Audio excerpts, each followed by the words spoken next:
Rick Tetzeli, a lot of people got their close-up view of Steve Jobs from the Walter Isaacson biography. So how does your Steve Jobs differ from his?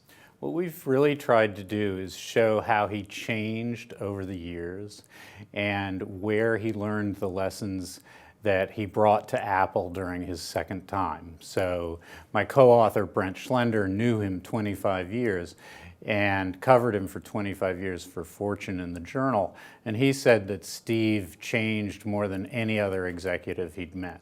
Did any of your sources bring to light a particularly new and interesting anecdote we may have not have heard before? Well, I think that the first thing is, when we started interviewing people, I noticed that even people who had been fired by him under difficult circumstances, they were still talking about him in the present tense, as if he was still around. And they would tear up when they were talking about him.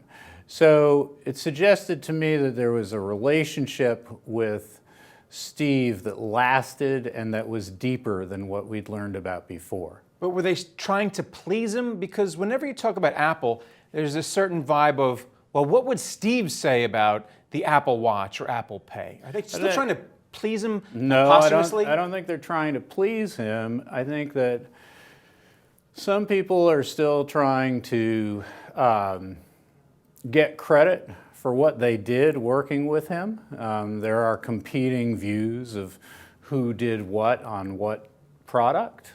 And they're still trying to figure out how they can be as excited about their work and do as great work as they did for him. Would you want to work for Steve Jobs? Because he was awfully nasty in the early part of his career, or does it just depend on which period of Steve Jobs that you work for him?